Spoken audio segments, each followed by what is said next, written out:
नमस्कार मित्रों, मैं ज्योतिर्विद वास्तु विशेषज्ञ अंक शास्त्री सचिन पालीवाल पुनः मेरे YouTube चैनल सचिन पालीवाल श्रीकाल चक्र पर आप सभी मित्रों का तहे दिल से स्वागत करता हूं।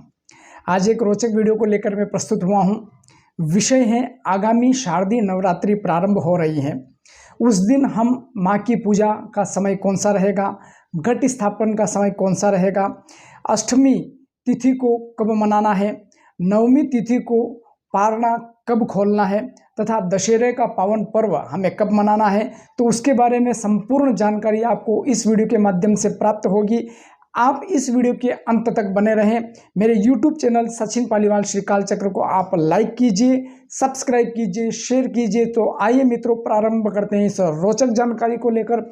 सर्वप्रथम हम बात करेंगे कि शारदीय नवरात्रि का प्रारंभ कब हो रहा है। तो शारदीय नवरात्रि का प्रारंभ आश्विन शुक्ल पक्ष प्रतिपदा का दिन रहेगा। 26 सितंबर 2022 सोमवार के दिन यह पावन पर्व प्रारंभ हो जाएगा।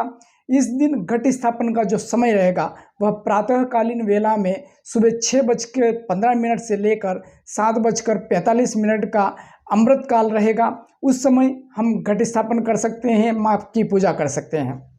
दूसरा जो समय रहेगा वह प्रातःकालीन वेला में 9:15 से लेकर 10:45 का जो शुभ काल का समय रहेगा, उस समय भी हम घट स्थापन करके माँ की पूजा कर सकते हैं।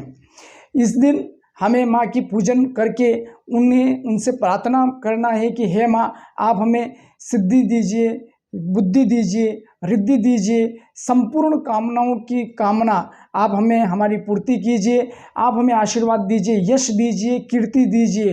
क्योंकि माँ ही जो होती है वह संपूर्ण अपने बच्चों को देने के लिए न्योछावर हो जाती है। इसलिए माँ से बढ़कर कुछ नहीं होता है, माँ में ममत्व होता है। जितना आप माँ की पूजन करेंगे उतना माँ हमारा प्रसन्न होकर हमें आशीर्वाद प्रदान करती है और इन 9 दिनों में हमें शक्ति से, ओज से परिपूर्ण करके शुभ आशीर्वाद देकर वह अपने स्थान पर पधारती हैं। तो इसलिए इन 9 दिनों में हम जो चाहें वह माँ से मांग कर अपनी शक्तियों का सृजन कर सकते हैं। हम अपनी शक्तियों को बढ़ा सकते हैं, चाहे वो यश से हो, कीर्ति से हो, मान सम्मान से हो, धन दौलत से हो। क्योंकि या देवी सर्वभूतेषु विष्णु मायेति शब्दिता नमस्तस्यै नमस्तस्यै नमस्तस्यै नमो नमः। वह माँ संपूर्ण कुछ देने के लिए हमें आतुर होती है इन 9 दिनों में। इसलिए जितनी हम श्रद्धा और भाव से, आस्था से माँ की पूजा करेंगे, निश्चित रूप से वह माँ हमारी प्रसन्न होकर हमारे जीवन में आ रही संपूर्ण कठिनाइयों को वो चुटकी भर में समाप्त कर देगी।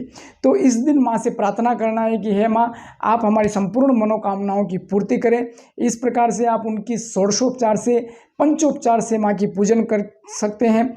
अष्टमी तिथि जो रहेगी वह आश्विन शुक्ल पक्ष अष्टमी तिथि 3 अक्टूबर 2022 का दिन रहेगा, सोमवार का दिन रहेगा। इस दिन कन्याओं को बुलाकर उन्हें भोजन इत्यादि करने के पश्चात, उनकी पूजन इत्यादि करने के पश्चात उन्हें उपहार स्वरूप कुछ भेंट करना चाहिए तथा उनसे आशीर्वाद लेना चाहिए।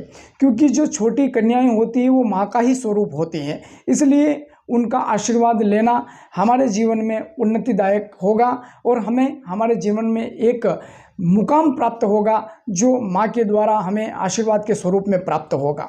हम बात करते हैं कि नवमी तिथि को जो व्यक्ति, जो माताएं, जो बहनें व्रत उपवास इत्यादि रखेंगी वह नवमी तिथि को इसका पारणा कर सकती है।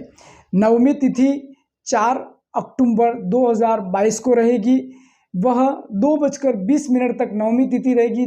तदुपरांत दशमी तिथि का प्रारंभ हो जाएगा। तो 4 अक्टूबर 2022 के दिन 2:20 दोपहर में, उसके पश्चात आप पारणा कर सकते हैं। बात करते हैं हम दशहरा अर्थात विजयादशमी। विजयादशमी हम इस वर्ष 5 अक्टूबर 2022 के दिन मनाएंगे। विजयादशमी नाम से ही हमें ज्ञात हो जाता है कि विजय की दशमी अर्थात विजय प्राप्त करना। किसने किस पर विजय प्राप्त की ये हम सब जानते हैं।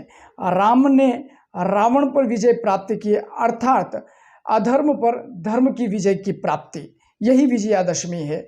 दशहरा अर्थात 10 मुख वाले को हराकर धर्म का एक झंडा गाड़ना ही यह हमारी विजयादशमी है।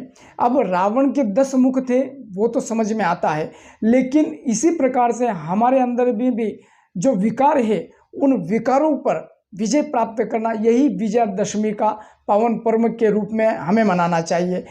ईर्ष्या, लोभ, मद, मत्सर इत्यादियों पर विजय प्राप्त करके हम विजयादशमी के इस पावन पर्व को सफल बना सकते हैं। तो यह विजयादशमी हमारे लिए संपूर्ण विजय पताका का एक स्वरूप बने। हम हमारे जीवन में उत्तरोत्तर वृद्धि करते रहें। भगवान से और माँ से प्रार्थना करें कि हे प्रभु, हे माँ, आप हमारे जीवन में जो भी कोई परेशानियां आ रही हैं, जो कुछ अड़चने आ रही हैं, आप इसी प्रकार से विजय जो दशमी हम मनाते हैं, हमारे जीवन में भी विजय की प्राप्ति हो। इसलिए यह अबुझ मुहूर्त माना जाता है। ज्योतिष शास्त्र के अनुसार इस दिन पंचांग शुद्धि देखने की आवश्यकता भी नहीं होती है। कोई सा भी शुभ कार्य इस दिन बिना कुछ पंचांग शुद्धि देखे भी किया जा सकता है। इस दिन किया हुआ कार्य निश्चित रूप से विजय की प्राप्ति करवाता है। 9 दिनों में हम जो 9 देवियों की पूजा करते हैं, उसमें प्रतिपदा तिथि को माँ शैलपुत्री की पूजा की जाती है। द्वितीय तिथि को ब्रह्मचारिणी की पूजा की जाती है। तृतीय तिथि को चंद्रघंटा की पूजा की जाती है। चतुर्थी तिथि को कुष्मांडा देवी की पूजा की जाती है। पंचमी तिथि को स्कंद माता की पूजा की जाती है। षष्ठी तिथि को कात्यायनी देवी की पूजा की जाती है। सप्तमी तिथि को कालरात्रि देवी की पूजा की जाती है एवं अष्टमी तिथि को महागौरी की पूजा की जाती है एवं नवमी तिथि को सिद्धिदात्री की पूजा की जाती है। तो प्रथमम शैलपुत्री च, द्वितीयम ब्रह्मचारिणी, तृतीयम चंद्रघंटेति, कुष्मांडेति चतुर्थकम, पंचमम स्कंदमामेति, षष्ठम कात्यायनीति च, सप्तमम कालरात्रि च, महागौरीति च अष्टमम, नवमं सिद्धिदात्री च, नवदुर्गाः प्रकीर्तिताः, उक्तान्येतानि नामानि ब्रह्मणेव महात्मनः। यह मंत्र माँ गौरी के नामों के उच्चारण करके हम पूजन कर सकते हैं। माँ से हम प्रार्थना कर सकते हैं कि हे माँ, आपका आशीर्वाद हमारे ऊपर सदैव बना रहे। यदि इस दरमियान किसी भी प्रकार से कोई गलती भी हो जाए तो आप हमें क्षमा करें, क्योंकि या देवी सर्वभूतेषु दया रूपेण संस्थिता, नमस्तस्यै नमस्तस्यै नमस्तस्यै नमो नमः।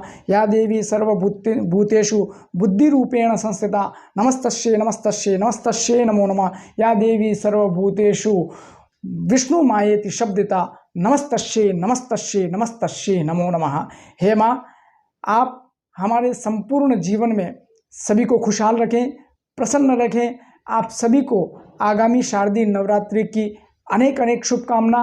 पुनः एक नए वीडियो में हम एक नए रोचक वीडियो के साथ में प्रस्तुत होंगे। तब तक के लिए जय श्री कृष्ण, जय जिनेंद्र, जय माता दी, हर हर महादेव।